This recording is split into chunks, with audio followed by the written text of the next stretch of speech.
This podcast is a member of the Place to Be Nation family. Visit us at placetobenation.com, the only place to be in your pop culture world. I got the honky-tonk hiccups, ready, steady, go. I got the honky-tonk hiccups, ready, steady, go. Honky-tonk hiccups, ready, steady, go. Let me clear on the hardwood floor. When I got home from work, I was feeling pretty fine, but I started getting hiccups around supper time. Held my breath till I hit the floor.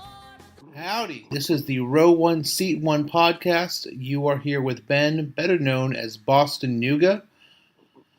Thank you so much for tuning in last week to my recording with Papa Hales. I cannot be thankful enough. We got way more downloads than I thought we'd get. The outpouring of support was unbelievable. I am just so thankful for you guys. Hopefully it'll be a little less rough this time and a little more professional. I am just so blessed to have the support that I have and the friends that I have. And for you people who don't even know me in person, I hope that I was able to deliver a quality podcast for you guys with a wonderful guest. And I hope that this week will be even better. This week we're going to have some very interesting guests on. First, we're going to have Lane from Twitter. If you guys don't know him, probably for the best. He's kind of a geek. No, just kidding. Lane's a good guy. Lane attended the Scenic City Showdown with me in Chattanooga, Tennessee. So we're going to talk about that event, and then we're also going to talk with Al Getz, who is the most interesting man in the world. Al has been to, by his estimation, 43 UFC events. He's also been to all 30 Major League Baseball parks. Actually, I think 31 because Atlanta has 2 parks. He's been to a bunch of ECW shows. He's been to countless sporting events in general. And he's just a fascinating dude. He was a wrestling manager for a time. He is just the most interesting man in the world, and I'm looking forward to having him on as a guest. So we're going to have those 2 guests on this week. It'll be a little less rough around the edges. I figured out how to do some editing, so yeehaw there. What you guys heard in the intro was Nico Case. She is a talented, unbelievable songstress and just one of my favorite singers on the planet. And I was lucky enough to go to her concert this week. And since this is a show about live experiences, I'm going to talk a little bit about that. I'm going to talk a little bit about my other experiences this week because I had a real eventful week. Like I said, on Wednesday, I went to a Nico Case concert in Nashville, Tennessee. Just so you guys know, Chattanooga is at a really cool place because I'm pretty equidistant to a lot of cool cities. So I'm able to go to a lot of really cool events. 2 hours from Atlanta, 2 hours from Nashville, 3 hours from Asheville, North Carolina, and I'm in driving distance to places like St. Louis and Chicago and some other cool cities like that. So Nashville is a hop, skip, and a jump to me. So I spent a lot of time in Nashville this week. Saw Nico Case. I'm going to be an old man for a second and say that I wish she would have played more of the old stuff. Don't you hate it when you go to concerts like that? And they play all the new songs that nobody knows, and they don't play the old stuff like you wish they did. I remember going to an Iron Maiden concert a few years ago, and they played the entire new album, and everyone just sat on their hands. And the last 2 songs were the old songs, and everyone just completely blew the roof off for the last 2 songs. But you just hate it when they play the new stuff that nobody knows. But she played about 40% old stuff, and we all completely blew the place up, because we all knew the old songs, and she was unbelievable. She's a very talented musician, and if you're into that sort of music, like you heard in the beginning, kind of honky-tonk music, or just kind of, female singer sings, lovely ballads and things like that, you'd really like Nico Case. I'm going to play a few other Nico Case songs throughout this podcast, so if you like the songs that are played in this podcast, I think you'll really like Nico Case. Friday was a once-in-a-lifetime experience for me. I went to the NFL Draft. NFL Draft was held in Nashville. It was a really cool time and a bucket list sort of thing for me. Kind of a sad story. My dad, his once-in-a-lifetime thing, he wanted to go to the NFL Draft, and it was finally 2 hours from his home, and he wasn't able to go because they scheduled a work conference for him. So in his stead, myself and my 2 cousins from Boston who flew down went, and we had an absolutely wonderful time. The cool thing about the NFL Draft is that people are there from every NFL team. We saw fans from every team. We saw Bengals jerseys and Lions jerseys and Browns jerseys and Jaguars jerseys, teams you never see walking around. We saw them there, and you see the most random, obscure jerseys too. I saw a Yancey Thigpen and Bullet Bob Hayes and Mushin Muhammad. My brother saw a Tim Couch jersey. We saw, Eric Mold's jersey, and we saw just the most random ass shit on people's backs. And the other cool thing was we thought we'd get completely yelled at and booed at because we were four of us wearing Patriots jerseys. We didn't get booed at all, except for one bouncer who tried to fight us because we were wearing Patriots jerseys. And my brother tried to square up to the dude, and then I reminded my brother that this bouncer fights for a living, and it would probably not be a good idea to fight with this guy. So that was probably a good decision on my part to have my brother not fight a bouncer. So that was our experience of the NFL Draft. Saturday night, we went to the Scenic City Showdown, which I will talk with in depth with Lane, but that was a quality show. The second half of the show especially was really good. O'Shea Edwards and Vordell Walker absolutely threw it down. Legitimate match of the year contender right there. Jaden Newman, you guys will probably be hearing this after the Scenic City announcement, but got announced for the Scenic City Invitational after putting in 5.5 years of hard work, earning his spot, and I am so proud of him. He's a friend of mine and a quality wrestler and just a good human being. So he earned that. And then Saturday morning, I want to talk about, I went to the South Pittsburgh, Tennessee Cornbread Festival. And let me tell you guys, if you ever have a chance to eat cornbread with salsa in it, do not pass go. Do not collect $200. Eat salsa cornbread, because salsa cornbread is the truth. I ate probably 30 pieces of cornbread, which is not advisable when you have diabetes. But the cornbread was damn good. These people know how to make cornbread. They have a festival for a reason. And it was a fun time. So if you're ever deep in the south of Tennessee and you see the South Pittsburgh, Tennessee Cornbread Festival is happening, you should probably go. Because you're going to see people in overalls, and you're going to see people with ironic t-shirts that they don't find are so ironic. And it'll be hysterical. And then yesterday I went to my daughter's dance recital. And dance parents are hell, but they got that thing done in 58 minutes, even though they had 21 dance groups. And I applaud them for having the boys in the back tone down the entrances and bring it on home in less than an hour. So it was a good week. It was a fun week. Went to a lot of live events. Just kind of getting things done here. We're going to bring on Lane to talk about the Scenic City Showdown. And then we're going to have Al Getz on, and we're going to talk about his amazing and very eventful life. So we're going to have Nico Case here, and then we are going to get on with the show.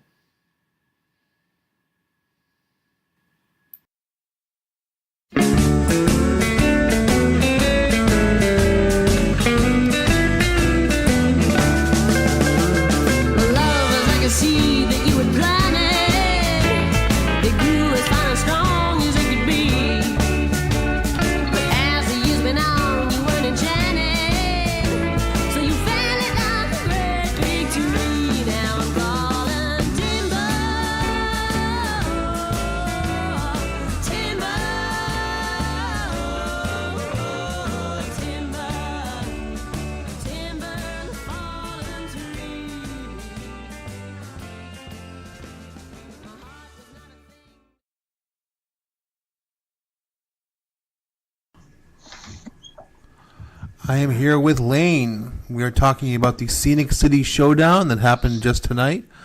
That is the 28th of April, 2019. Lane, what do you think of the show?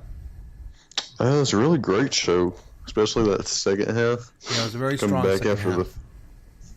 Come back after that first intermission, a real strong showcase. Yeah, 3 really good matches towards the end. I think that the 3 really strong matches they had were the Joey Lynch AC Mack main event was, I think, the third best. I think that the second best match was the Jaden Newman Jake Parnell match. I think that the O'Shea Edwards Vordell Walker match was the best. We'll make this short and sweet. Lane, what are 3 things that stuck out to you from the show? Those are honestly my main 3 as well. Honorable mention to the old lady that got took out on a dive during that 4-way hospital. Yeah, she was sitting next to, like, I got up and went to throw some popcorn out, and like she was sitting next to me, and I like turned to her 5 minutes before, and I said, "Hey lady, we're on dive side," and she's like, "I know." And I'm like, "No, you don't understand. We're gonna have to fucking move, and we need to move." And then like I turn my back for 2 seconds, and the lady's leg gets dove on, and like she's wearing a WCW Thunder shirt. No. She was wearing like her grandson was in like one of like the matches, and he like copied the WCW Thunder logo. Which props to him for like if you copy a logo, like copy the WCW Thunder logo. Like that's like as logos go, not terrible. But like I was just thinking maybe she was a stunt granny, but that would be nonetheless, amazing. That would be amazing. But no, to her credit, like she didn't want to go to the hospital, and she was just like a tough old broad. yeah, So, like she toughed it out. she definitely like she was definitely She living ate alone. so much shit. She ate a lot of shit. But yeah, I'd say those are the 3 top matches. You know what? It was a really good match, and I will say this: the Nick Iggy Bordell Bobby and Flacco, O'Shea. the Bordell and O'Shea was just they killed each other. But Nick Iggy Bobby Flacco was really good. Yeah, that was a real good like sleeper match. Yeah. I don't think people have really high expectations on it. I think it surprised a lot of people. I think that match was better than the Bobby Flacco Slim J match, actually. They're from Action a couple weeks back. Okay. That was a choice I made. I still haven't seen that match yet. I thought it was real good. I thought Nick Iggy and Bobby Flacco communicated really well in this match tonight. But matches you need to go out of your way to see. O'Shea Edwards, people are like starting to talk about him as like a top 10 wrestler of the year so far for 2019. As they should, because he is just destroying it this year. Yep. And this may be his best match of the year with Vordell Walker. Like, It's legit one of my matches of the year so far. yeah, it's that good. It's legitimately that good. Like, They they made some choices during that match. killed each other. It rolled. Absolutely killed each other. Like suplexes on the floor. Yep. Like those are 2 like big beefy dudes On the And, stairs, on like metal stairs and shit. yeah, well, like Vordell doing a reverse Rana onto O'Shea. Oh my like god. guys that size should not be doing that. Vordell Like, Walker we is all actually lost our good, by the minds. way. Vordell's awesome. Like Everyone slept on Vordell Walker for the past 20 years. Like that dude Yeah. still has got it. it's so crazy, like how long he's been around. Like Yeah. especially in the South, like people know the name Vordell Walker, but it's like he'll pop up places, and like you won't hear about him for a little while, and then he'll pop back up. We It's need to have just like a cycle of that. we need to have Vordell Walker like PCO for 2019. God, This needs to happen because that like, I just dude want to see Vordell catch a huge break and just start popping up everywhere. also still built like a brick shit house. Absolutely. Like just looks like he did in like 2004. I'm all about the Vordell Walker train coming back. This is a thing that needs to Absolutely. happen. Like, he needs to be in the SCI tournament proper now. Do we want to talk about the moment of the evening? Do what now? The moment of the evening, Which was, Jaden. yeah, I'm real happy for him. Do you know the story he's- behind this? No. Okay, so I can actually fill you in on this. Because I'm actually like party to it, but not a part of it. So Dylan and Scott have been telling Jaden for the past year, you're going to be part of the scramble. You're going to be part of the scramble in the 2019 SCI, and like you're going to be like basically the anchor of the scramble. To the Right. point where I rode with Dylan and Jaden up and down to Mania. And like Dylan's talking him up like, yeah, you're gonna be the anchor of the scramble, you're gonna be in the scramble, you're gonna be in the scramble, and Jaden like basically like he really wants to be an SCI and he really wants to be Mr. Chattanooga, and it's very important to him to be like the Chattanooga guy.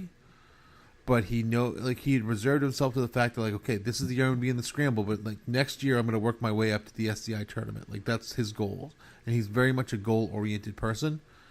And so they did a fakie on him in the ring, and they said, they went into the ring and they handed him a folder, and they said, this is your folder, but you're actually not in the scramble. You're going to be in the Scenic City Invitational Tournament. And then obviously everyone in the crowd saw Jaden. And if you go back and watch this video, this is a really emotional, touching moment where he opened up the folder and he saw his poster with his face on it for the Scenic City Invitational Tournament.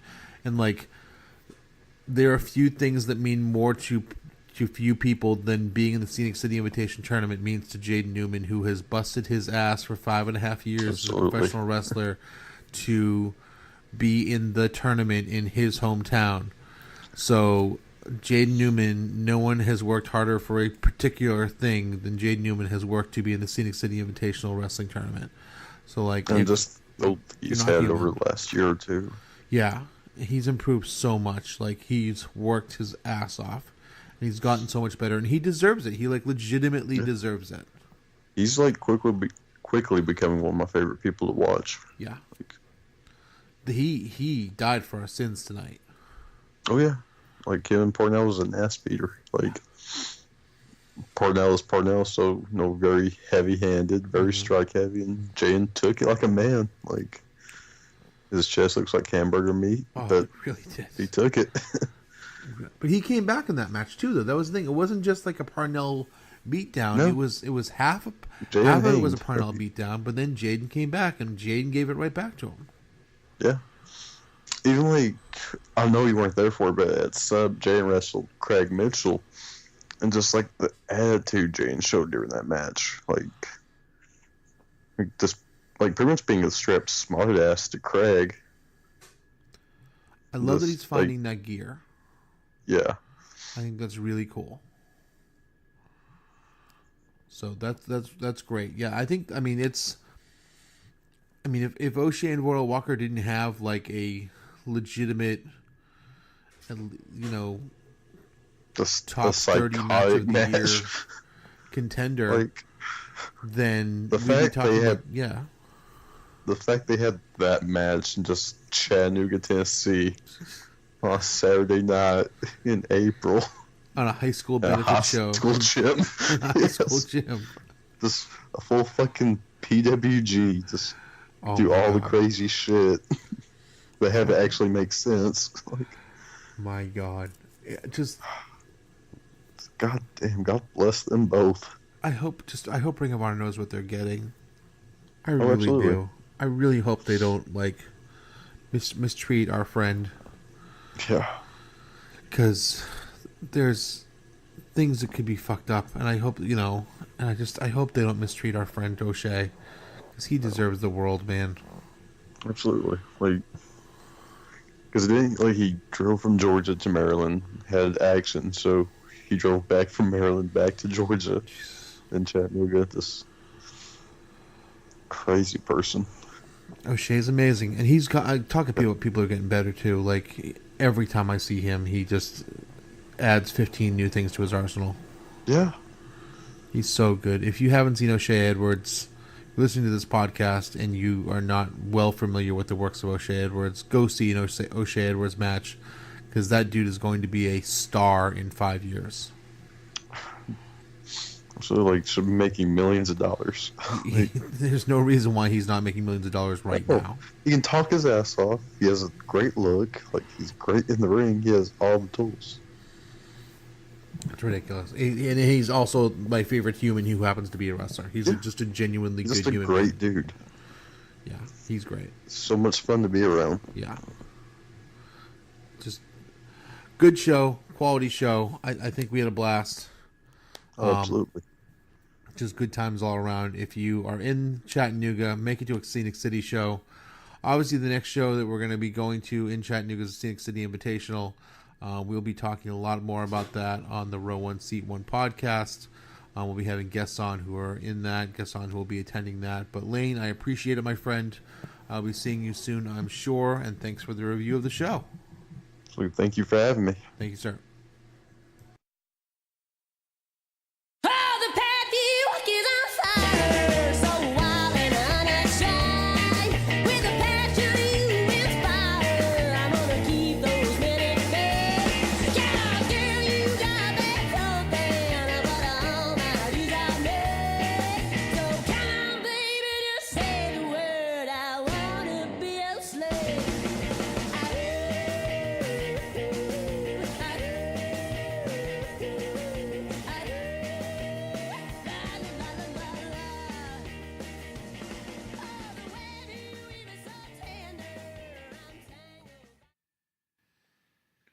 We had a busy week on the pop feed with a little something for everyone. The Marvel Age crew is back to wrap up the year that was 1970. Jenny and Mirandia have returned with a new Geek and Sassy breaking down Doom Patrol Volume 1. On this installment of Sunday Groove, David is joined by Greg Phillips to discuss some hidden gems.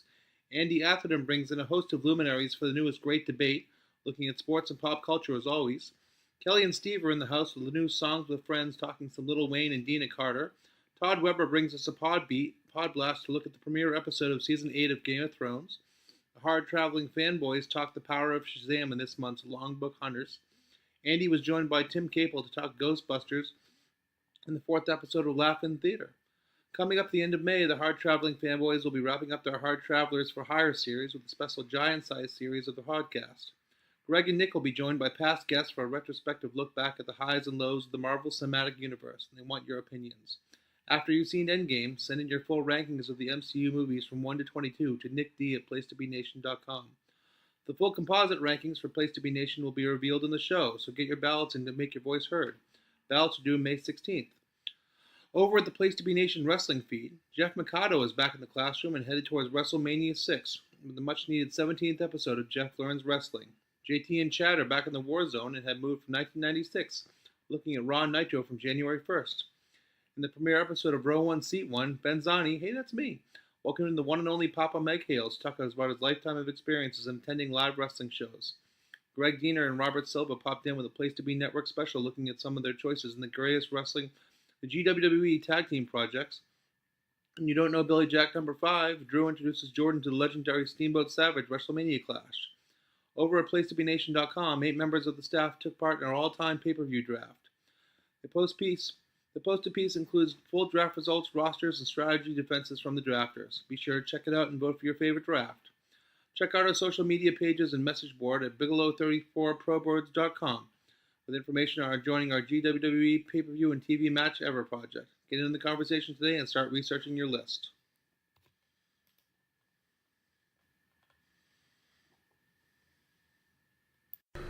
All right, we are here with Al Getz. Al, as I mentioned before, is the most interesting man in the world. Al has been to all 30 Major League Parks. He's been to, by your estimate, how many UFC events, Al? I believe the official count was 43. My goodness. You are well-traveled and just a good guy, and can't wait to jump into this. Where do you want to start, Al? Well, let's start with UFC, because I know you recently went to your first live UFC event in Nashville. So I don't know if you want to talk about your thoughts, but then we can talk about my experiences with UFC, which I am now pretty much boycotting because they screwed me over one too many times. But still, as a live event, it's an experience. And if they're losing your money, they're out on it. But I went to my first, and I thought it was pro wrestling as hell. Would you agree or disagree there? There are so many elements of how pro wrestling was done in the past that are part of current UFC product, and of course with updated production values that rival some of the best WWE pay-per-views and stuff. But yeah, I mean, the majority of times the fans at these things, they want to see blood and they want to see people knock each other out. It's great when you have a scientific exchange of holds on the mat. And most of the time you have a crowd that is knowledgeable enough and receptive enough to that they will react at the right time. But there's nothing like guys slugging it out. And that's, that people want to see that big knockout. I remember one of the earlier ones I went to was in Atlanta. It was Chuck Liddell against Rashad Evans, where Rashad knocked Chuck out. And at first it was dead silence because this was towards the end of Liddell's big run. He had lost. He didn't have the title anymore, but he was still, the guy. And so everyone was silent and then just, went nuts reacting to the knockout. I would say describe that feeling, because I felt nothing like it until I went to my first UFC. Describe the feeling in a building when a human being gets knocked out. It depends. It really depends on the crowd and what they're after. Sometimes the best reactions are when you have a split crowd, but sometimes when everyone's, where it's tilted in favor of one guy, it's louder when they get the knockout. But sometimes it's more interesting when the other guy scores the knockout. I'll talk about one where everyone wanted to see one guy knock the other out, and he did, and that was when Dan Henderson fought Hector Lombard at UFC 199 in Anaheim. Hendo was just like a god to these people, and he destroyed Lombard, knocked him out, and it might have been one of the 2 or 3 loudest reactions I've heard at a fight. The loudest, without a doubt, was when Conor beat Alvarez in Madison Square Garden at 205. Describe, because a Conor fight I've heard is different than any other type of fight. And you said you were at that first Boston fight, actually, and I've heard basically Conor McGregor fights, the entire country of Ireland comes out, they're rowdy, they're loud, they're there for blood. Describe a Conor fight as opposed to other fights. Yeah, it wasn't as prevalent in that first Boston fight. That was his first UFC fight on U.S. soil. Mm-hmm. And I went to that with our mutual friend, Matt Griffin. And, he had already been hyped enough that even though it wasn't one of the main fights on the card, he got a huge reaction. There were a lot of Irish fans. There were probably some overseas fans. But now Madison Square Garden, I don't know what the actual number is of people that flew in from Ireland to go to that fight, but over 10% seems a low estimate. I'd say more than that, but I'm hesitant to say 1 out of every 5 people in the Garden actually flew internationally, but there was a significant amount. Same thing in Vegas. I also, we're talking about UFC, but I did also pony up the dough to go see McGregor fight Mayweather in Vegas. And that was a similar thing in that you had a lot of people traveling from Ireland. But yeah, it is crazy. And after the fight was over, as everyone's leaving the Garden, people are walking down the escalators and the stairwells, chanting songs in Ireland and this and that, and just going absolutely crazy. So yeah. We're going to get to Mayweather McGregor, because I want to hear about that. But I've heard the Irish fans especially are just, even as fans go, are on another level. But talk about fan I'd groups. say it's not just that. It's any type of international star that draws a big crowd. I was at the second fight between Anderson Silva and Chael Sonnen, which was in Vegas, and my section in particular, there was a large portion of Brazilian-speaking fans, probably many of whom actually traveled from Brazil, to the point that had Chael won that fight, it might have been a scary, like they were borderline, getting drunk and wanting to be violent if things didn't go their way. It was probably the most unsafe I've ever felt, and I didn't feel unsafe, but had Chael won, it would have been really interesting to see how those fans would have reacted, because they wanted blood, they wanted revenge. Now, you gave me your list. You started going in 95 to UFC fights, correct? Yeah, I went to 2 in the very early, the first iteration of the UFC before Dana White and the Fertittas bought into it. So the first one I went to was UFC 5, and I know we're not getting there yet, but that was the same weekend as my first ECW wrestling show. My friend and I went to, my friend and I drove to, we lived in Asheville, North Carolina. We drove straight from work to Charlotte to go see UFC 5, and then drove overnight up to Philly to go to the ECW arena on, this was April of 95. It has to be the weirdest weekend ever. Yeah, it was an interesting weekend. My friend was into UFC. We had watched, I don't think we watched them live on pay-per-view, but I think we watched them on, tape after they came out. He was really into it. He wasn't that into ECW, but he was into it just enough to get him to go. And what's really funny was that ECW show was when Sabu no-showed, and they brought in Rick Steiner to take his place. And my friend actually fuck you, Sabu. Yeah, my friend went to University of Michigan. So when Steiner came out, the fans in the crowd started singing the Michigan fight song, which was his theme music in WCW. And at that point, my friend really got into it once he realized, this guy went to Michigan. Okay, cool. And then the next one, the early one you went to, because you gave me your list, and you saw one of my all-time favorite people in combat sports, full stop, Tank Abbott. I thought you were talking about Scott Pitbull Ferrazzo, who beat Abbott. Yeah, that was the return of Tank Abbott. That was UFC 11 in Augusta, Georgia. That was the one where the tournament final didn't happen. Mark Coleman advanced to the finals, and I think Ferrazzo beat Abbott in the semis, but Ferrazzo was hurt and couldn't continue, and neither of the two alternates could continue either. So they just said, all right, Coleman, you won. Tournaments are such a stupid idea.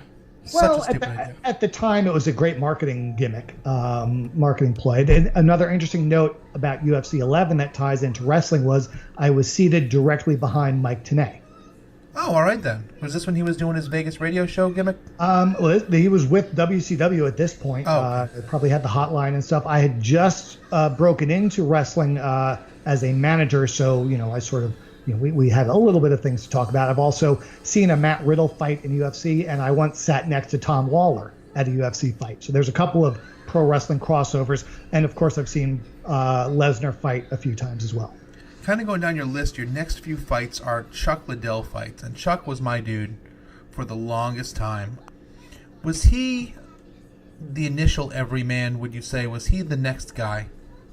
Yeah, I mean, he was a hero. He was a god. I remember at a fight in Vegas at one point earlier in the day, we were walking around MGM, and Liddell was there, and people were following him around like he was the Pied Piper. He was just wandering around, and he had people were just mobbing him and following him everywhere. He was an absolute rock star in the not early days, but in the that middle period when they started to gain some more momentum. But I saw him fight, as we mentioned earlier, in Atlanta, which was September 2008.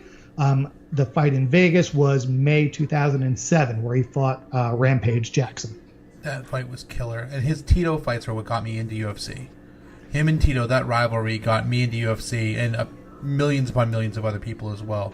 Yeah, I got a lot of people into it, and Ortiz Shamrock as well. I think that's what got a lot of people aware of UFC in the first place, and yeah, a lot of them became pretty diehard fans like myself. And their lack of having marketable stars like that since then have gotten people like me out, because those guys, and I don't know how you could have replicated people like that, like Shamrock and Ortiz and Rampage and Liddell, but the fact that they had those guys at the same time, I think we took it for granted how good we had it.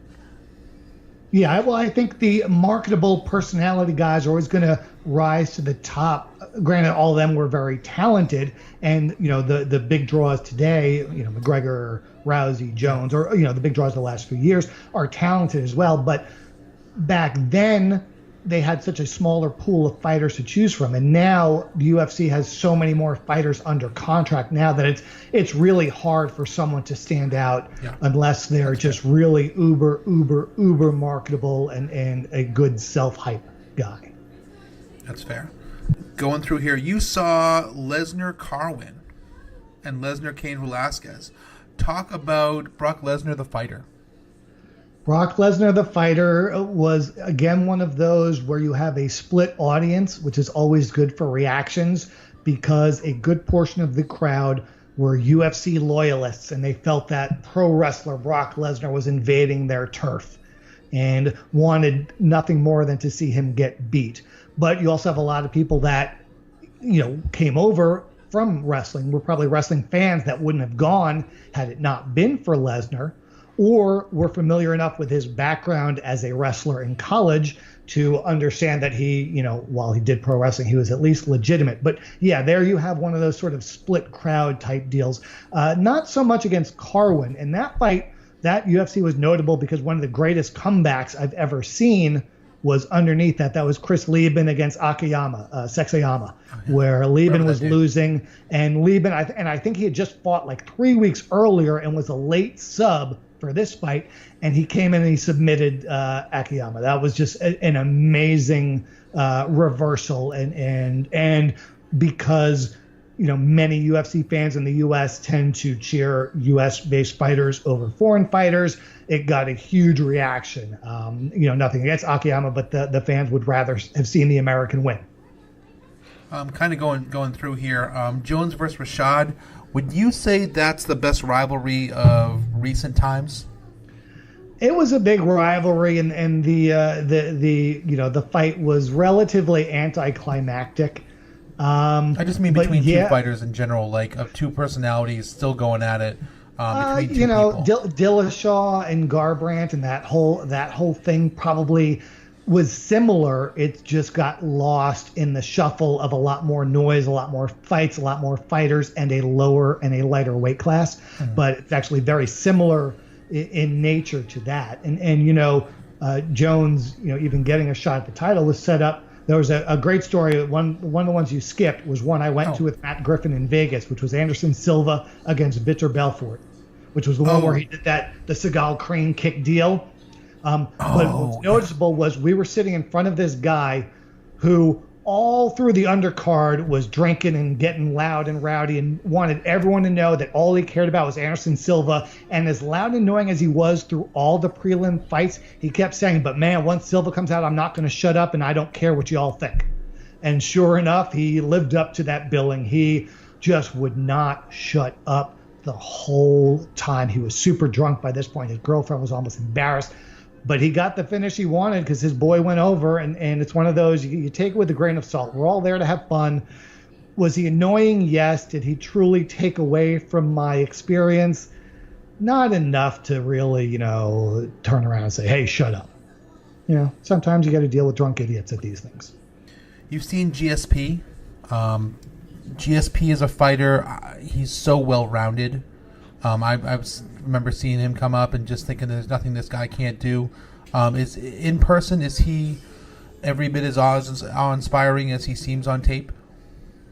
To me, he was, but I should say the two fights I saw him at live had special meaning. One was in Montreal, so the reaction to him there is probably much different than had he fought in Vegas or more so on a neutral site in the U.S. But yeah, that was the record crowd, right?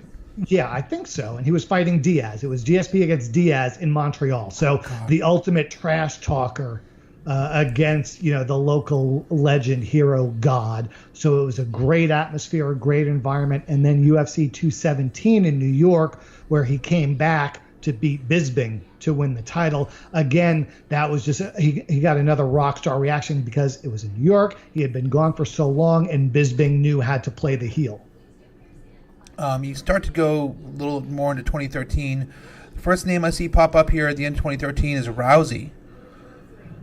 Did you know right away with her? Well, this was the end of 2013 was the first time I saw her fight live, and I think she came in early in 13. I think the first fight was April or May of 2013. So this was her fight with Tate, which was the big rematch from, you know, a previous fight, and it was underneath Weidman versus Silva in their rematch where Silva broke his leg.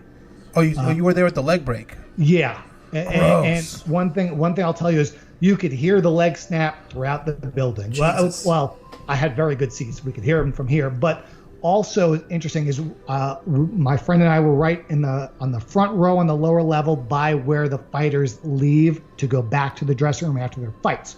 So I believe they stretchered Silva out, and the second he got behind the curtain, we heard him scream.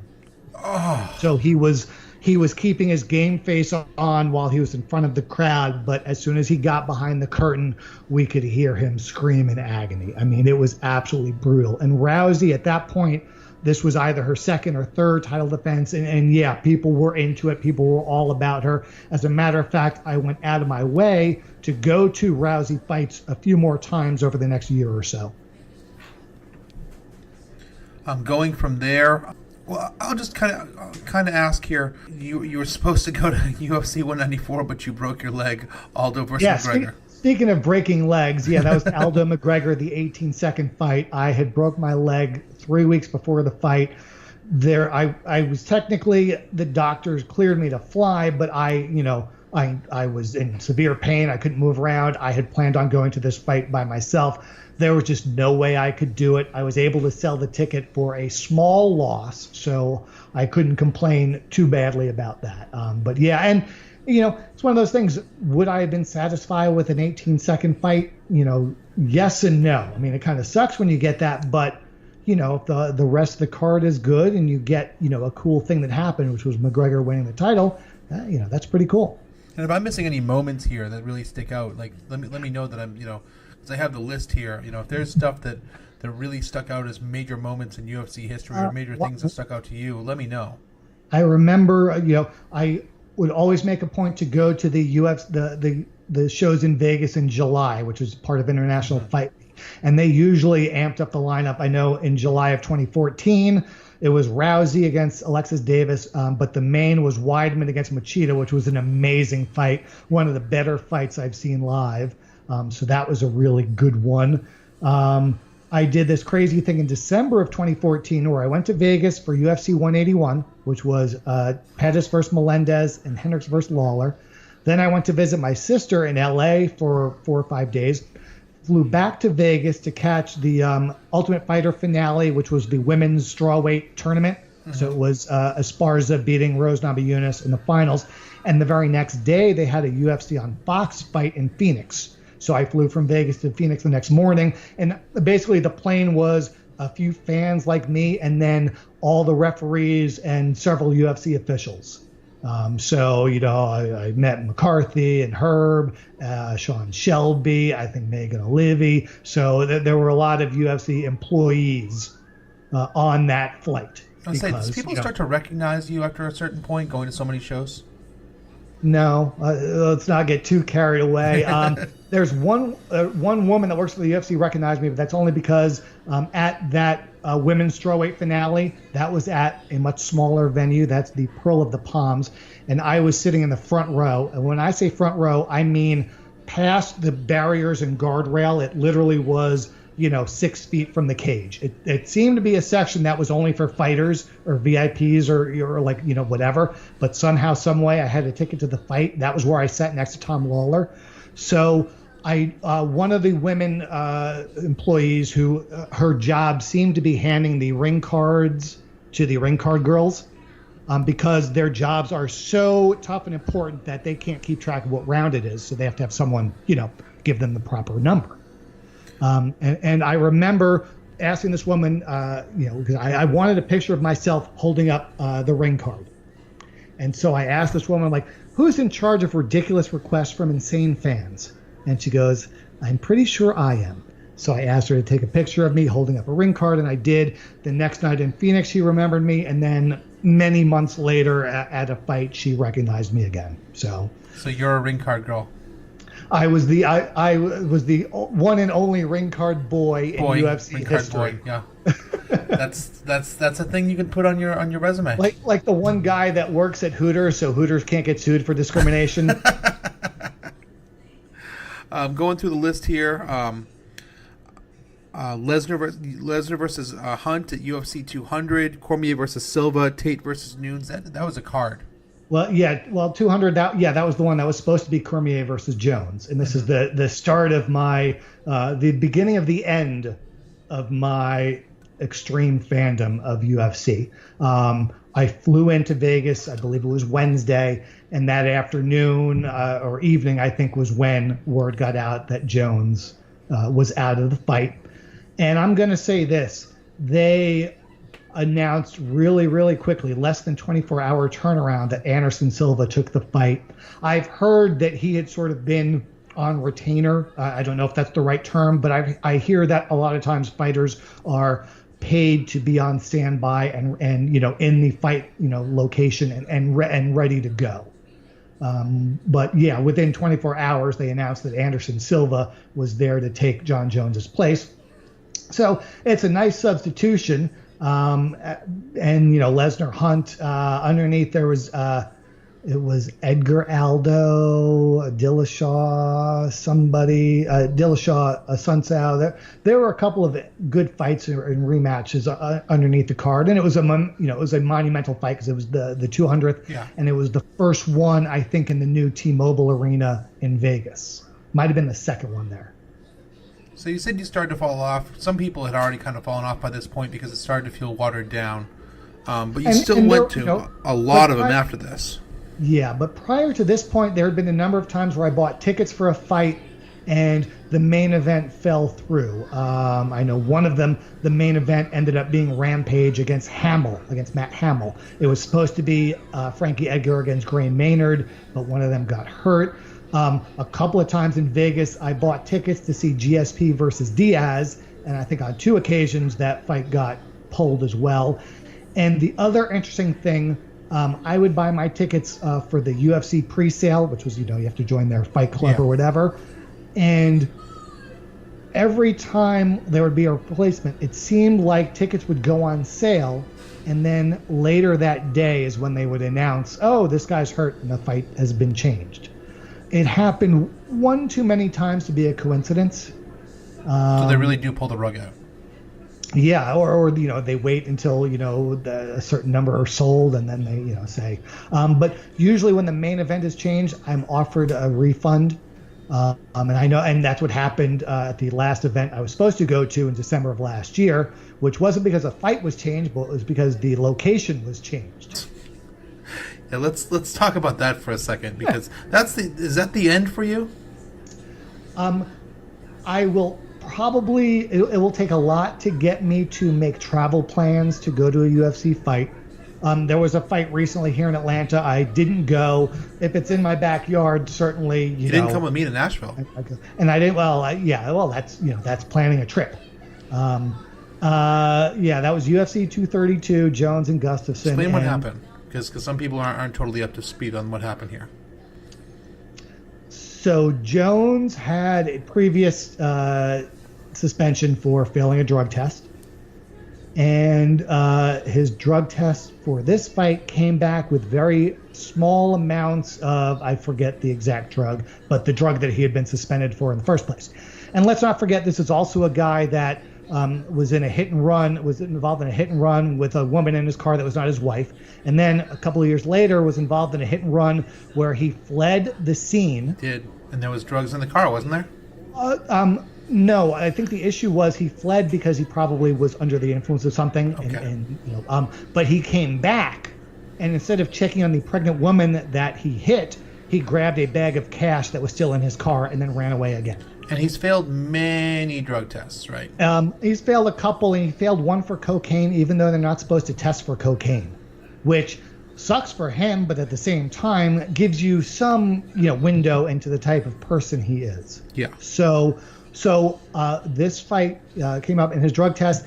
It revealed very, very small doses of this drug, and the Nevada Athletic Commission didn't feel comfortable sanctioning the fight with only a few days to really investigate and try and figure out what this is. As it turns out, it's apparently due to pulsing, that the effects of taking this drug are going to be in his system for the rest of his life, which now basically he has carte blanche to fail any drug test. But what they did, they got the state of California to agree to sanction the fight, and they moved the fight, the entire fight card, on a week's notice to California.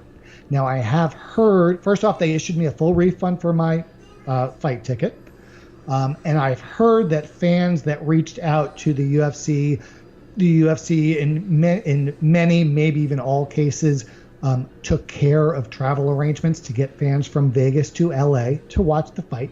That's nice, I guess. It's what's more. I mean, they kind of had, they didn't have to do it, but they really should have done it. And so, and I believe that they did do it in many, many cases. So there is that. And for me, I love other things about Vegas. So I was still happy going to Vegas at the time. You've only been there 100 times, so. Yeah. Ended up not going, didn't make the deal to go to the fight, but I still had a good time. But yeah, at that point, it's going to be very hard for me to make travel plans to go to a fight with so many cancellations of the main events happening and this and that. It is just and it's not just that they moved the fights. They moved the fight because of John Jones and his track record of being a piece of garbage. They made a business decision. Obviously, they screwed over 16,000 people in order to not screw over however many hundred thousands of fans were wanting to buy the fight on pay-per-view. Dave Meltzer had an interesting proposal after the fact. Why not take 2 or 3 fights, including Jones and Gustafson, and move them to LA and have the rest of the card at the arena in Vegas? The WrestleMania 2 plan. do a closed circuit deal. It was an interesting, it was something that people brought up after the fact as far as, Monday morning quarterback, that maybe they could have done that, but they chose to do what they do, and that's their right. And I have chosen to, change my commitment to them as far as financial. No buying expensive tickets and traveling to go see fights. I still watch it on, ESPN. I still follow it. Many tens of thousands of dollars that you've given to this organization are now out the window for them. So, yeah. So congratulations. Speaking of the thousands of dollars I spent, they came out with a collector's item many years ago. It's a book. It's called Octagon. It's a photographer that was following around UFC and took pictures of fights and fighters and put out a book. They came out with a normal size book edition, but they also came out with a very large book edition of the book, which I want to say is about 1.5 by 2 feet and weighs about 50 pounds. Jeez.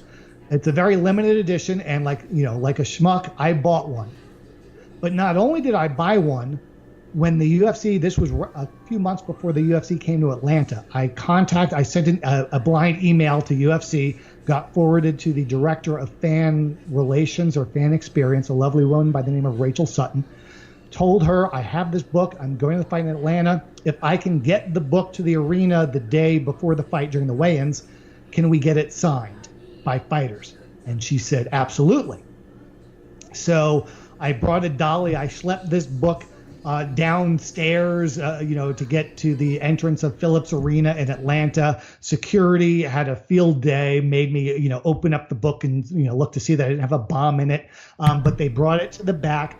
All the fighters on the card signed it. Many of the fighters that were there seconding their friends, signed it as well. It just so happened that Randy Couture was there to meet with Dana about coming back, so he signed it. Goldberg signed it.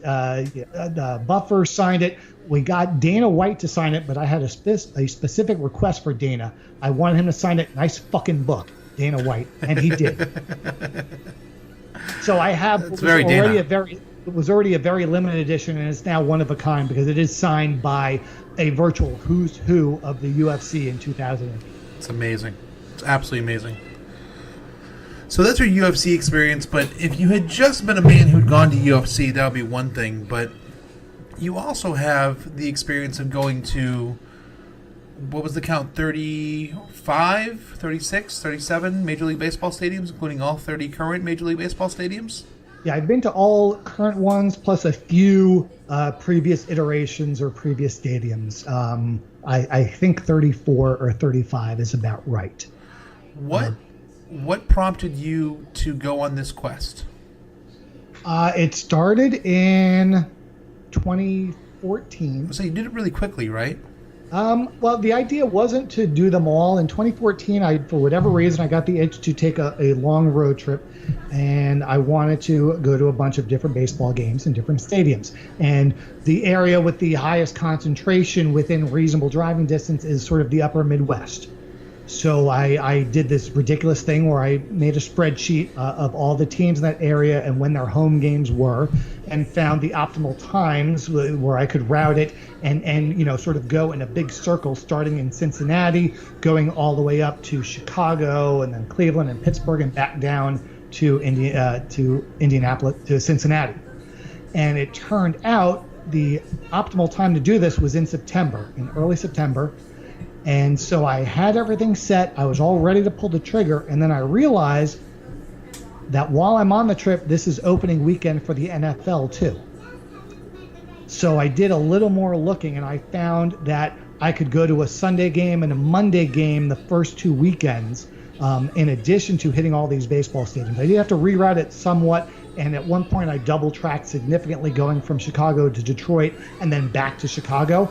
But I ended up in the span of 14 days seeing 10 baseball games and 5 football games, all in different stadiums. Are you trying to do the NFL too? I'm not. I thought about it. I'm not going to do it. That's harder to do just because they only all play on Sundays. Well, no. Nowadays there's Thursdays, Sundays, and Mondays. Yeah, true. I look, and there are a couple of places where maybe, just maybe, you can make a Sunday 1 o'clock and then catch a flight to a Sunday night game. The first 5 weeks of the season, the Sunday night game is set in stone. Be crazy, man. But then I was also, and then I'm like, well, if I do this, I have to go to London and Mexico City as well. Jesus Otherwise, Christ. what's the point? And so I'm like, all right, can I do this? Maybe. But then when I looked up the London schedule, there's 2 separate stadiums that they have games in London. They have 2 games in Wembley and 2 games in another. Yeah, I'm like, the new stadium they're doing, I think it's, I forget the new one, but yeah, there's a new one they're just about to do, yeah. so now 2 international flights just to see a football game. It's not. And the way the schedule was this year, it would take, the idea was to do it in 11 weeks, as fast as possible. But there are enough situations where a team that hosts a Thursday night game early in the season also hosts the Monday night game. So yeah, they back it up. Yeah. Yeah. So it would have taken me through past Thanksgiving into week 14, and I'm just like, and having to go to London twice, and I'm not as into the NFL as I am Major League Baseball. Yep. So I didn't do it. But so back to baseball. So yeah. In 2014, I completed 9 or 10 stadiums. In the spring of 2015, I did a West Coast swing, and I got all the California ballparks and Arizona. I did a Northeast swing in July, and then in 2017, whatever was left, which was 10 or 11 stadiums, I plotted a trip starting on opening day 2017, and if you'll recall, that's when the Braves' new stadium, SunTrust Park, opened up. And they were actually on the road for the first 2 weeks. One would assume they scheduled it that way in case the stadium wasn't going to be ready on opening day, which was actually pretty smart. But so the way it was set up was that the 30th and final stadium was going to be SunTrust Park on the day of their first home game in the new stadium. Ceremonial. Yeah, so it was ceremonial, it was symbolic and all this and that, and then weather screwed it all up because the game in St. Louis was postponed because of rain. And then my flight the next morning, which I believe was to Minnesota, was also canceled because of the same weather, which basically threw everything for a loop. It killed the whole trip. I ended up, I think, staying over in St. Louis and catching the makeup day, the game the next day, and then going home, and then piecemeal over the next year and a half, finishing everything up. So the 30th and final stadium was last fall. I did Toronto. I remember you doing Toronto and Minnesota, right? And then flew. I did Minnesota earlier, and then I did Toronto and Seattle. That's right. And so, if anything was symbolic, it's that the final game, which was in Seattle Stadium, was against the Yankees, which is my favorite team of all time. So at least there was some ceremonial aspect to it all. It's unfortunate. So you've seen these games, and obviously you've been to a bunch of baseball games. During your 30 and Al's 30 for 30, did you see any cool stuff? Did you see any freak games? Did you see any random occurrences? You'll see some things at baseball games. What was the most interesting on-field thing that you saw? Well, these games, nothing really stood out. The closest we got to a no-hitter was in I think it was Anaheim. Someone went into the 6th inning with a no-hitter, and then it got broken up, and I think they ended up losing. There was nothing really, really crazy as far as these goes. As far as these trips went, the most exciting baseball game I ever saw was years earlier. It was in Anaheim. It was a playoff game. It was the AL. I think it's either the divisional series, but it might have been the AL Championship Series. The Yankees were up 3-1, so the Angels were at home facing elimination. My sister and I bought seats. We're behind the Yankees dugout on the lower level. There are all sorts of celebrities. We sat right behind Steven Sciarippa, who was Bobby Bacala on The Sopranos. Oh yeah, okay. Kelsey Grammer was several rows up from us, and Larry David was there. I have no idea where his seat was because he literally was walking up and down the aisle acting exactly like you would expect Larry David to act. Amazing. And this game, the Angels in the bottom of the first got out to a 4-0 lead. And then in the top of the 6th or 7th, with 2 outs, the Yankees rallied. The Yankees scored 6 runs, all with 2 outs in the top of 1 inning to take the lead. We're all going nuts. We're going crazy, blah, blah, blah, blah, blah. At the bottom of that inning, the Angels scored 3 to take back the lead, and then they held on and won the game. So, I mean, it was just, playoffs, the home team facing elimination against the evil Empire. It was just absolutely an amazing experience. And of all the games I've been to, I never caught a foul ball except the home opener at SunTrust Park, so in 2017, so the first game in the stadium. My seats are on the second level, right pretty much dead center behind home plate. And, of course, they have the netting up. And looking at how high the netting was up, I actually told my friend, I'm like, there's no way we'll catch a foul ball because the angle, it just doesn't work. So, like, literally 3 batters after I said that, someone hits a foul ball towards the upper section, the upper rows of our section. Yeah. It bounces off the walls. No one knows where it goes, and I feel something against my side. Oh, no. So I look down, and sure enough, wedged between my sides and the seat is the ball. Amazing. And it actually says, and it says counts. opening night on it, too. So still counts. Yep. So I didn't catch a foul ball, but I fell into one, or one fell into my lap, almost literally. And it's an opening day ball. Yeah, it's the first home game at the new stadium. That's unbelievable. Any major any home runs from guys that you always remember? Yeah, any big?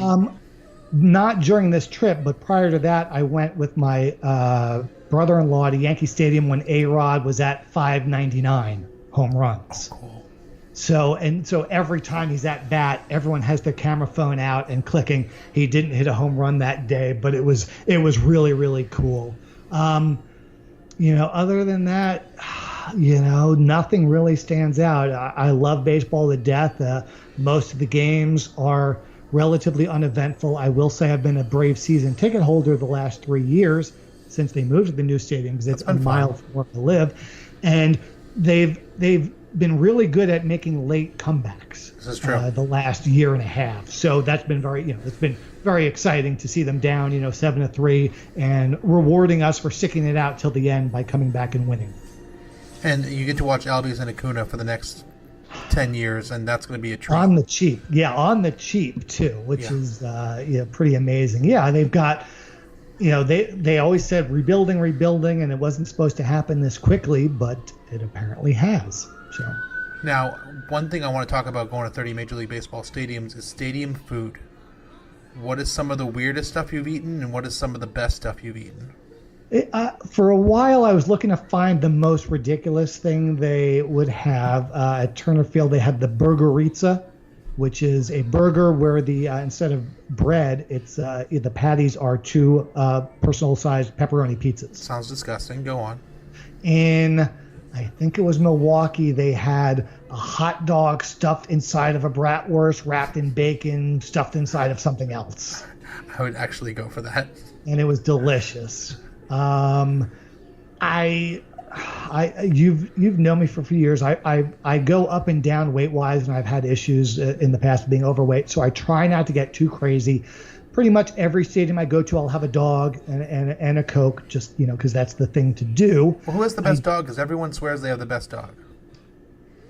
They're all ballpark hot dogs. Really? And some of them have the fancy like Wagyu beef hot dogs or whatever. I don't get that. I get the garbage one. And Dodger dogs are garbage, but it's just a tradition. It's like the Varsity here in Atlanta. It's the Fenway Frank, they sell them in the grocery stores, and it's the exact same thing as a hot dog. Yeah, I hear you. I don't go for fine cuisine. As a matter of fact, my friend doesn't like SunTrust Park because they don't have boiled peanuts now. Because I guess they needed room for their sushi and their, avocado toast and their craft wine stands. Lord. But yeah, they don't have boiled peanuts in a baseball stadium because they've got all this fancy food. So, sometimes I'll go crazy, but usually I'll just get a dog or a burger and a beer or whatever. Is the cheapest beer now Atlanta? I think so, yeah. Because I've heard they're trying to keep the concessions down, like the Dome. Well, the Dome has the cheapest everything around. Which is wonderful. I think SunTrust has sort of responded to that by cutting their prices. Yeah, it's one of those things. I should have kept statistics. I should have kept, track of the price of a hot dog and a beer in every stadium to compare and things like that. I also, me being, a stat guy, I should have done things like total up the number of home runs hit or the number of different players I saw or the number of different, things like that. But, Well, we're gonna talk about your stat stuff in a little bit, but actually, I've heard that beer at Fenway now I think is either 13 or 15, which is disgusting, and whoever came up with that should be shot. And they're clearly not using the profits to renovate the park. They're renovating around the park. Well, there's that. Well, and okay, so as we've established, I'm a Yankees fan, so I'm supposed to have this deep-seated hatred of the Red Sox. And yes, I hate the entity of the Red Sox. I generally have nothing against the individual players. Same goes for the Patriots. Mm-hmm. We give each other shit. Yeah. Yeah, we give each other shit, but it's all in good fun. Matt Griffin is also from that area, and so when we went to that UFC fight in Boston, which is where McGregor had his first UFC fight, we also went to a Red Sox-Yankee game at Fenway the night before. Did you wear Yankee gear? I did not because I wanted to live. I was going to say. So I have the one thing I did do at every stadium, at every ballpark, I bought the home team's hat and wore it throughout the game with one exception, and that's Fenway. But what I found was at the gift shop, they had a hat commemorating the rivalry between the Red Sox and the Yankees. So it had both the Red Sox and the Yankees logo on the hat. How noble of you. So I wore that. That's fair. I'll allow it. That's, the closest I was going to come. I probably, like I said, I hate the idea of the Red Sox, but I truly hate the Mets. And I even wore a Mets hat when I went to Citi Field. So there's that. Dear Lord. Okay, so let's talk about this for a second. What do you think of Fenway? Because I have opinions. Both Fenway and Wrigley are pieces of crap, but they are historical pieces of crap with character. This is fair. My problem with Fenway... Go ahead. The sight lines at both are just, and more so at Fenway, the sight lines are just atrocious. Yeah, my problem with Wrigley, in certain sections, you'll have a large metal pole literally obstructing your view. Yeah, the whoever constructed Fenway was blind and didn't actually realize what direction you would actually be facing to watch a baseball game. And my other problem with Fenway is the average person when they built Fenway was about 5'2" and 110 pounds dripping wet, and I'm 6'3", about 280. So that didn't work for me because I'm in the birthing position the entire time when I'm at a Red Sox game. And one could hypothesize that the other stadiums of that era were probably similar. Mm-hmm. Would have had the same issues had they still been around today. But that being said, neither of those two were my least favorite stadium. What was it? Oakland. And, yes. And the only reason is just because it has no character whatsoever, because it was built as a mixed-use stadium originally for both football and for baseball, whereas every other baseball stadium now was built for baseball and has unique characteristics, whereas NFL stadiums don't. NFL stadiums are all cut out of the same basic cookie cutter. So the Oakland Stadium is that. So it just has no character and no personality. I've been to Oakland and hated it for that reason, but I hate my least favorite ballpark for that reason, for more extreme reasons, and it's Tampa. Yeah, I could see that. And a lot of people don't like Toronto as well because it's similar. And Tampa, when I went to Tampa, it was they were playing the Yankees, and it was Jeter's last year, so it was my last chance to see Jeter. So I didn't give a crap about how bad the stadium was. I was there for Jeter. Tampa on a random Wednesday, because I went to school near there. So we'd go to Tampa games, because it was like $5 and you basically sit behind the Tampa bench. Then you buy tickets for the third deck and you end up sneaking down by the third inning to the lower bowl. Right. That place on a regular game is soulless. Absolutely soulless. And it's in a horrible location. Yeah. Yeah, and it's a crypt. Just logistic wise. I stayed at a hotel that was, I want to say, about 2 miles from the stadium, but they had a shuttle for when the Rays were in town. So a lot of people at the hotel were there specifically to go to that game, and most of them were Yankee fans. Yeah. Let's shift to wrestling a little bit. Now, this podcast is not going to so much be about people's experiences in wrestling, but attending wrestling. And you had mentioned that you went to some pivotal ECW shows.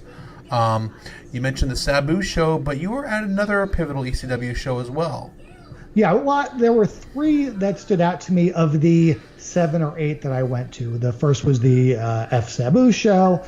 Then was the first Cyber Slam, which was the internet fan convention where Pillman made his unadvertised, but word was out that he was likely going to be making an appearance. So this was the one where he threatened to pee in the ring and then stabbed Carrot Top with the fork. And I was also at Guerrero Malenko Farewell, their last match in ECW. That Pillman show is a top, like, if I could hop in the flux capacitor, that's a top 30 show of a lifetime for me. What was the vibe like? It was electric. When the lights came out, it was one of those where, and they had a very smart crowd. So people were already expecting Pillman to show up. He was not at the hotel, and this was, I believe the hotel where the convention was at, where all the out-of-town fans were staying at, was the same hotel the wrestlers were staying at. So they did a really good job of concealing Pillman if he had actually been in town earlier. But yeah, when the lights went out, people are like, okay, this is probably Pillman. But at the same time, some people are like, well, maybe they want to think it's Pillman and it's somebody else. And then when they come on and it's Pillman, it's, oh my God. I mean, this was a guy fresh off WCW TV that was playing the loose cannon, that was already over with the smart marks for being, for saying, I respect you, Booker man. They were like, this is our guy. And of course, then Pillman basically turns heel on the crowd. Oh, yeah. And does a masterful job with his mic work, because this is a crowd that wanted to love him no matter what. And when with my experiences on the other side of the fence in wrestling, a lot of times it's hard to get people to react a certain way if they don't want to. But Pillman did a masterful job of getting them, the crowd, to turn on him pretty easily too. So yeah, there were some memorable moments in the ECW arena. I had gone to a couple of WWF house shows at Madison Square Garden in my teenage years. As a matter of fact, I went to the first live wrestling show I went to was March 17th, 1985 in Madison Square Garden, which was 2 weeks before WrestleMania 1. And this is one of the things that always strikes me as amazing. They ran the Garden every month. And when I say every month, I don't mean every 4 weeks. I mean 12 times a year. So slightly less, often than every 4 weeks. Sometimes it was 5 weeks. So to run it 2 times in the same calendar month was unheard of. And to run it 2 weeks before the biggest event in this company's history that, if it didn't go well, Vince would be out of business. That's a risk too. It's just one of those things. They probably had the monthly Garden schedule set a year in advance. That's probably how they work the contracts. And when they decided to do WrestleMania, they got them to agree to, book this extra date. So it was probably unavoidable, but it seemed so ballsy. And I remember the main event was a random 6-man tag, but the main draw was a live Piper's Pit with Mr. T. So again, you talk about an electric atmosphere. You had a crowd that hated Piper and wanted him to get killed. And Mr. T, was there 2 weeks before the big fight at WrestleMania 1. I mean, that again, I just remember that being absolutely electric. And another thing to tell you how the times have changed. This was a birthday gift from my older sister. She took me to the Garden for my 14th birthday. She was a photographer. She had a pretty good camera, took pictures a lot. She actually waltzed on down and asked someone if she could take pictures. Not only did they say yes, they let her inside the guardrail. What? To take pictures. It doesn't help that my sister, it didn't hurt that she's probably, she was somewhat attractive, and I say somewhat, underselling it. She was attractive, and but yeah, can you imagine that nowadays? Some random fan wanting to go in over the guardrail to take pictures. They would laugh at you. But yeah, at a random house show at Madison Square Garden, they let my sister take pictures. Of course, I still don't have those pictures anymore, which sucks. But so, and then Madison Square Garden, describe the atmosphere in those days while the territories were still built, being basically deconstructed. Well, this was, like I said, this is 2 weeks before WrestleMania 1, so the WWF is their hype machine is at a fever pitch. They've got Piper and T there to build up, the main event at WrestleMania. But aside from that, it was a standard house show. I think the big thing was Valentine versus Tito for the Intercontinental title. It might have been a lumberjack match. That rivalry was amazing, by the way. It was a great rivalry, and I remember the crowd was loud for that. But I mean, they were hyped for David Sammartino versus Swede Hansen, for God's sake. This is New York. This is the biggest, the biggest what they were city. used to getting though. They're used to getting the biggest events. They're used to being number one, and the WWF was just on a roll and steamrolling the hype machine. It was just electric, and that's why I went to the first 2 UFC fights that were at the Garden. I actually went with a guy I met years earlier in California at a UFC fight who was originally from New York. But I remember I went to a fight with my sister, and we sat next to this guy who was there with the girl he was dating at the time. And the girls ended up talking to each other, and me and this guy ended up talking to each other, found out we're both originally from New York and big UFC fans. So we would meet up at UFC fights in Vegas a lot. And we always said, if they ever get into New York and go to the Garden, we're going. And sure enough, they did. And so that's cool. I just had to see the UFC in the Garden, for the first time ever. And what an amazing fight that was. That was McGregor Alvarez. Oh yeah, that's can't match that. Yeah, and that's why I went to the Ring of Honor in the Garden too, because I'd never been to the Garden before, and I felt the ghosts. Yeah, it's just there's so much history there in wrestling, but in all sports and entertainment. Every major touring act was there. It's just one of those. Nowadays, concerts have the same set lists, house shows have the same lineups, but back then, everyone turned it up a notch for the Garden. And of course, the Ring of Honor show, I'm sure everybody turned it up a notch there, except for Enzo and Cass, but I mean, it's the house that Dice Clay built. I mean, that's all you can really say about the Garden. Yeah. It's a magical building, and me being from New York, it's even more special to me. So you've been to wrestling shows. Did being a fan? I'm not gonna. The other podcasts have gone into your career as a wrestling manager, but did being a fan? What clicked in you to make you want to enter the business? The first time I ever saw professional wrestling, to the best of my knowledge, I was in Florida visiting my grandparents and watching TV, and Dusty Rhodes came on to do an interview. I don't even think I knew that he was a pro wrestler. I don't even think I knew what I was watching. But Dusty, and this was probably 79, 80, 81. So I mean, Dusty on the mic is just magic. And I remember distinctly saying to myself, I have no idea what this is, but this is the coolest thing I've ever seen in my life. What's the best wrestling show you've ever been to?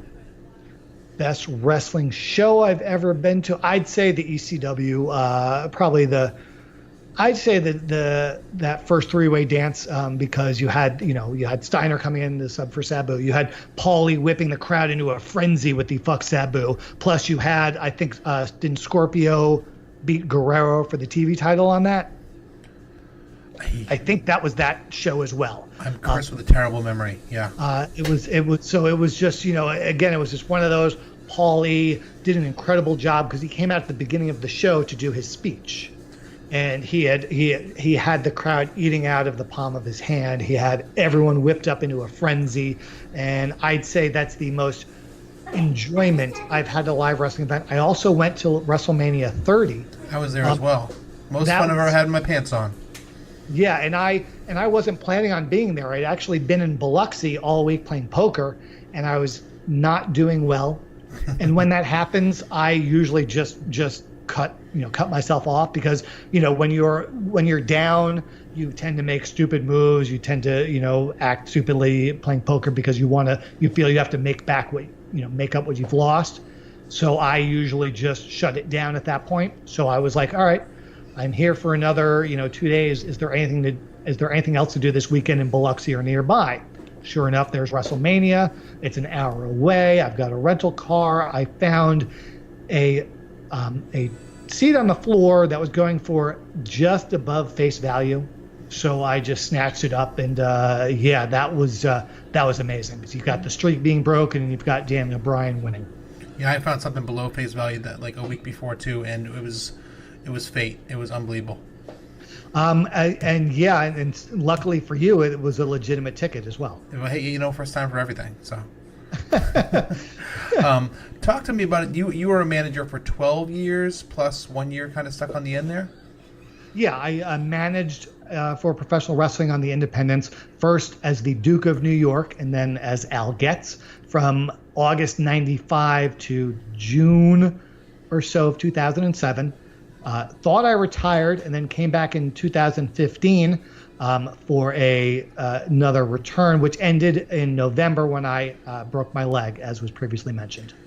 Now, and you've done a bunch of podcasts, and you've talked a good amount about your managing career, and I suggest people check those podcasts out. But this is about being a fan. As a manager, talk about one time when it was hard to not be a fan when you were managing. Yeah, I would say when I managed the Hockey Talk Man against King Kong Bundy. This was for Dennis Coraluzzo in New Jersey. This was December of '96, I want to say.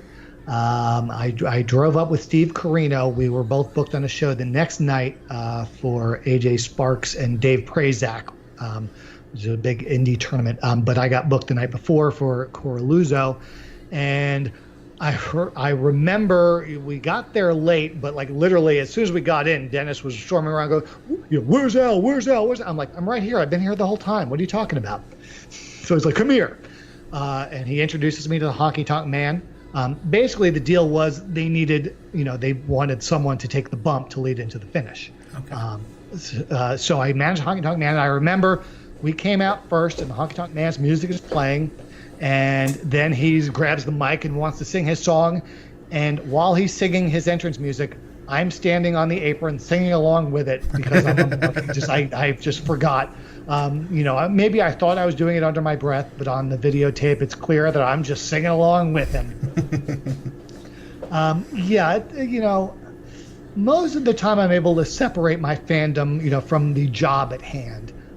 But when you're in with big names, it brings back memories. I saw these guys, watch these guys on TV, idolize them. It's hard to separate.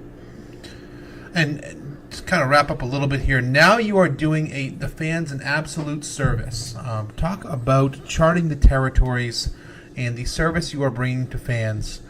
Because I think you're doing some amazing stuff. Especially as I'm a little bit of a stat nerd. I grew up with sabermetric stuff, and you are basically bringing sabermetrics to wrestling and doing the Lord's work in doing so. Yes, and if it takes off, we're going to call it Zack Sabre Jr. metrics. Is what I've decided. Awesome. But one of the things about wrestling is there is no data being kept. I mean, yes, there are win-loss records, but they don't matter. The wins and losses, for the most part, are plot devices to get to the next show. Now, over the very long run, the legendary wrestlers have good win-loss records, and over the short run too, as someone's being built up, they have their win-loss record is accurate. But the example I always give is Bruno Sammartino or Bob Backlund or even early Hogan. Their title defenses, it would be between a 1-match or a 3-match series at each arena, and what determined how long it went was the attendance. If it sold out, they'd run an angle for a rematch. And if the house was down, they'd kill it off and bring in a new challenger. But if Bruno is feuding with Waldo Von Erich, if Bruno wins by DQ or loses by countout, they're the same exact thing. They are merely plot devices to build to a rematch. So win-loss records don't mean anything. So I basically invented a statistic, because that's what math nerds do, that looks at a wrestler's position on the card. If wins and losses don't matter, if you're always in the main events, that means something. If you're always in the opening match, that means something as well. And that's not to discredit preliminary wrestlers, because they all served an important job, an important function. But if I could find a way of measuring someone's average spot on the card, value. Yeah, perhaps that can show you their worth to the territory. And granted, sometimes it's due to nepotism or, there are other reasons. But for the most part, main eventers are put in the main event spot because they are believed to be able to draw. So the statistic I created, I named it statistical position over time, which sounds a little jinky, but the whole idea was to get the acronym of SPOT. Because in wrestling, we always refer to wrestlers' spot on the card. So the spot rating or spot ranking is a number between 0.0 and 1.000. So it's scaled similar, it looks like a batting average. That tells you a wrestler's average spot on the card over a fixed position of time. And just like batting average, you can do it, you can have for the month of April, his batting average was this. You can do the same thing with a spot, although the more data points you have, the better the number. And so it tells you a wrestler's average spot on the card. If someone has a 1.000, that means they were always on the main event for the period in time you're looking at. And from there, I'm also doing I'm doing some other things with data. Back in the days, most of the territories ran multiple shows per night with different crews. They would have, 18, 20 wrestlers, and they would send them to 2 different towns. And it wasn't the same lineup every night. Some towns were more important, had a larger population or a larger venue, so they would get a stronger card than what we refer to as a B town.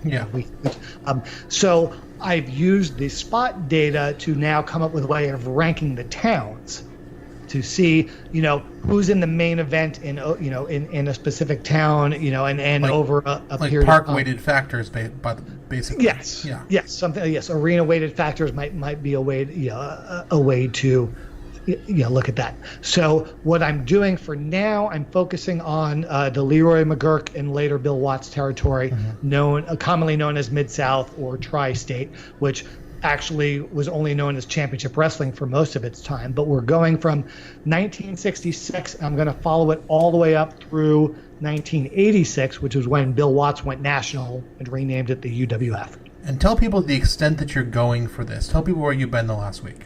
One of the things is where to get this data. The first step is there are several online newspaper archive sites. They're subscription-based, and they have searchable indexes where so you can look up Danny Hodge or Junkyard Dog or so on and so forth. Or if they had a wrestling show they normally ran on Mondays, you just look at the Monday paper and look at the ad. But not all newspapers are on any of these sites. So over the last several months, I've been to Tulsa, Oklahoma, Fort Smith, Arkansas, Little Rock, Arkansas, and I just got back from Tulsa this week, and in a few weeks I just booked a trip to Monroe, Louisiana, where I'm going to hit Monroe and Greenville, Mississippi to fill in some blanks. Because by filling the blanks, what are you doing? I'm getting cards, looking at the lineups as we're advertised in the newspaper for wrestling shows that are either presently unknown or at least unverified. There are a lot of online sites that compile results and matches. I always want to have my eyes on the original lineup, and the best way to do that is to find the newspaper ad, because they would run ads in the paper saying here's the main event, here's the whole card. Usually the next day they would have results, but not always. Sometimes they'd have little write-ups as well. So the idea is to get as much data as possible, including and I've gotten a ton of cards that are not available elsewhere. You're burying the lead here, man. What my friend, the most interesting man in the world, the playboy about town, the man who's been to every ballpark and every UFC and everything in the world is doing, out of a labor of love, just because he's obsessive about Leroy McGurk territory, just to deliver the information for fans who are interested in statistical breakdowns of the Leroy McGurk territory in 1966. He's spending 8 to 10 hours a day holed up in the Tulsa, Oklahoma library, my friends. Like, this is commitment. This is love. Eye strain is a serious problem. I'm doing it because I love it. And for the 17 people out there that think this is the coolest thing ever, good for them. In a perfect world, I would go past the McGurk territory and work on others, but it's incredibly time consuming. And so I picked the McGurk territory because it's one that's been around forever, always encompassed a large geographical swath, but You picked the hardest one.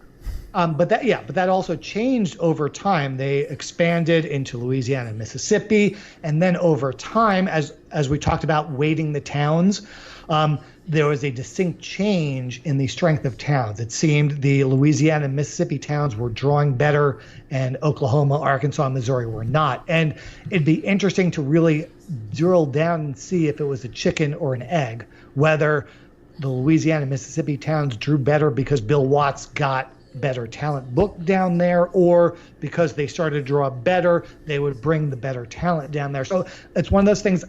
It's a question I'd like to answer.